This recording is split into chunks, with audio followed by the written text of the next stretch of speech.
Goeiemôre graad 10. Hierso is net 'n bespreking van ons werksvel middelpuntstelling. Net algemene kennis weer of herinnering. Die middelpuntstelling sê dan vir jou as jy die middelpunt het van een sy van 'n driehoek, so daar het jy 'n middelpunt.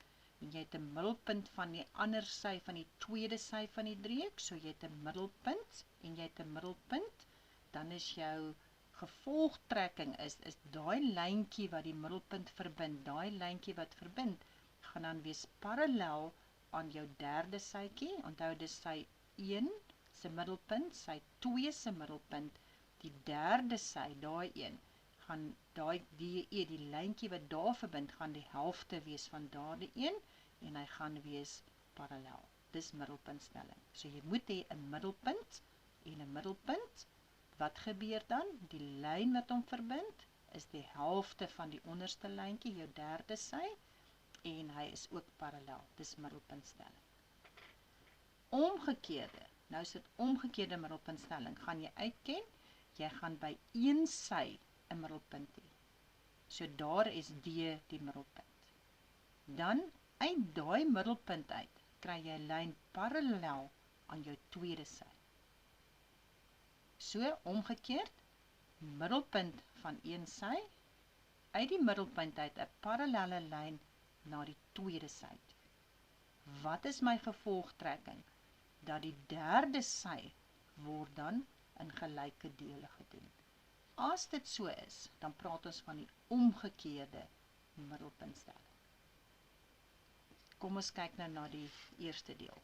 As ons nou kyk na hierdie eerste werksvel, nou moet jy heel eers kyk wat is gegee. So hier het ons 'n driehoek A, B, C en wat is gegee. Jy merk op dat AD is gelyk aan DB. Hoekom is dit so? Want D is die middelpunt van AB. So jy skryf daar, D is die middelpunt van AB. Dan sien jy dat AE is gelyk aan EC. Jy skryf AE is gelyk aan EC. Hoekom? Want E is die middelpunt van AC.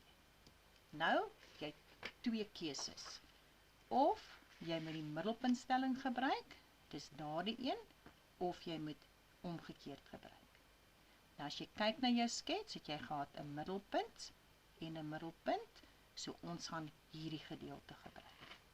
So weer eens het jy 'n middelpunt en 'n middelpunt, so my gevolgtrekking is die lyn wat die middelpunt verbind, daai lyntjie daar, is die helfte van die derde sy wat dan BC is. So ek skryf dit en dan skryf ek middelpuntstelling. Nou vervang jy die lengtes wat jy het, so die helfte van 26 is dan 13 cm.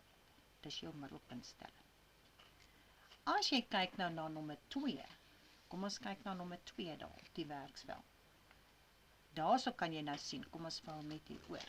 So nou weer eens kyk jy, wat het jy in jou skets? In jou skets het ons daai driehoek daar. Wat het ons daar? Jy dan, K is gelyk aan KD, want K is die middelpunt. Jy skryf, dis wat vir jou gegee is daar. So dan is hy die middelpunt daar, nee. So as ons dan nou verder kyk, wat is nog gegee? Nog gegee is KT is dieselfde as TE. Jy skryf, KT is gelyk aan TE. Hoekom? Want T is die middelpunt. Nou, wat se kennis het jy? Nou kyk jy, gaan jy gebruik die middelpuntstelling, hierdie een, of gaan jy die omgekeerde gebruik? Dit hang af wat jy mee werk. Middelpunt, middelpunt, dan gebruik ek middelpuntstelling. Hy sê die lyntjie wat die middelpunte verbind, is die helfte van die lengte daaronder, derde sy, en hy is parallel. So wat het ons daar? Weereens het ons 'n middelpunt en 'n middelpunt. So my gevolgtrekking is die lyntjie wat daar verbind, is dan die helfte van daai een. So ek skryf dit neer, middelpunt.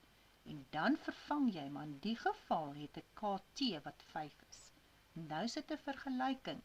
Hierso maal ek met 'n half, deel met 'n half is dieselfde as maal 2, dan kry ek 10 cm. As jy nou verder gaan, en ons kyk na die tweede een daar. Tweede een wat ons hier so het. Daar is hy. So nou kombineer ons hom met vierhoeke. Hier sê hulle vir jou, dit is 'n ruit. Nou moet jy eienskappe van 'n ruit ken. Eienskappe van 'n ruit is dat al die sye is ewe lank. Die hoeklyne halveer mekaar, so jy gebruik die eienskappe. Ons moet dan nou uitwerk, wat is BC? Nou moet jy heel eers kry, en daar is nou heel wat driehoeke, moet jy kyk of jy 'n driehoek kan kry met baie inligting. Hierso sal ek dit dan identifiseer as BDC. BDC, ek gaan in daai driehoek werk. Dan skryf jy werk nou in daardie driehoek. Nou wat merk jy op in daai driehoek? Hierdie is 'n diagonaal. O is die middelpunt, dis die snypunt. So dan skryf jy OB is gelyk aan OD. Diagonale van 'n ruit halveer mekaar. Moenie net skryf eienskappe nie. Skryf watter eienskappe jy gebruik. So daar het ek dan nou 'n middelpunt. Wat is nog gegee? DE is gelyk aan EC. Daarso, want E is die middelpunt van DC daarso. Nou is jy weer terug. Watter stellingkie gaan jy gebruik? Gaan jy die middelpunt gebruik of die omgekeerde stelling? Wat is gegee? Jy het 'n middelpunt van diagonale, jy het 'n middelpunt wat gegee is. So ons gaan weer eens ons middelpuntstelling gebruik. Wat sê hy?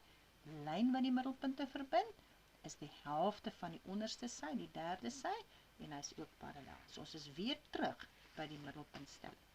Nou kom ek by my gevolgtrekking. So OE is die helfte van BC. Hy is natuurlik ook parallel.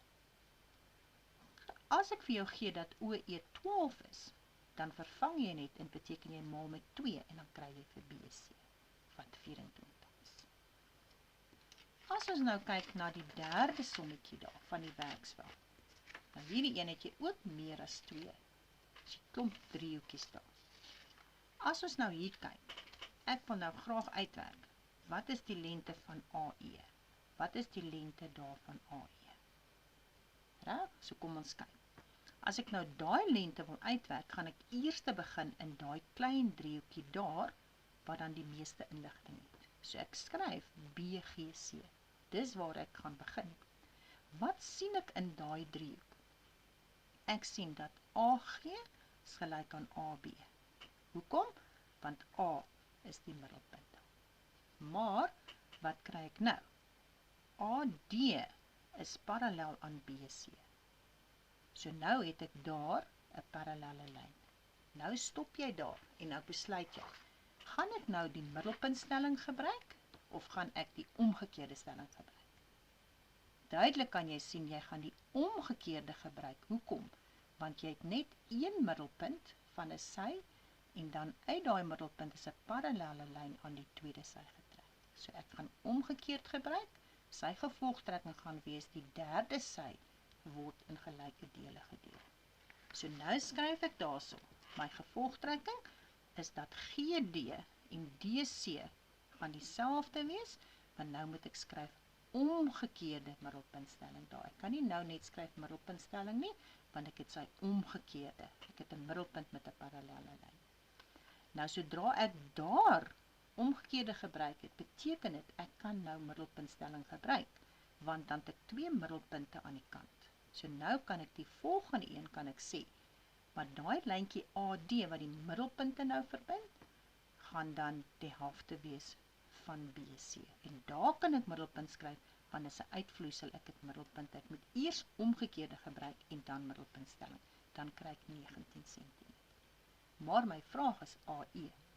So nou, AE is die som van daai lengtes daar. Ek tel hulle by mekaar en dan kry ek dis 31 cm daar. As ons nou gaan na die volgende vraag toe. Nou moet ons bewys of vra hulle vir my, is daai lyn BDC en BC, is dit parallel? Nou gaan ek kyk. As ons nou kyk na daai enetjie. As ons kyk na daai, wat sien jy daar? Hierso sal jy sien, daar's klomp driehoeke, maar jy begin daar by die driehoek LBC. So dis LBC. So hoekom begin ek daar? Want daar's die meeste inligting, nee. Wat kan ek sien? Ek kan sien dat BF en FC is dieselfde, want daai is 'n middelpunt. Wat is nog vir my gegee uit daai middelpunt uit? kry ek dat DF is parallel aan LC. Okay. DF is parallel aan LC, dis gegee.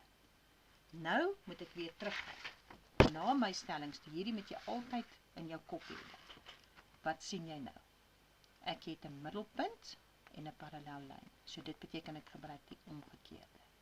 So as my omgekeerde stelling, wat sê my omgekeerde stelling? Nou kan ek 'n gevolgtrekking doen dat my BD gaan gelyk wees aan DL. En dan moet ek skryf omgekeerde middelpuntstelling daar. Omgekeerde daar. Ek kan nie dan skryf middelpuntstelling. Nou het ek daar 'n middelpunt en 'n middelpunt. Sien jy? En nou kan ek sien dat my DK gaan dan parallel wees aan my BC. En nou kan ek sê dis middelpuntstelling, want ek het 'n middelpunt daar en 'n middelpunt daar. En dit beteken hy is dan parallel.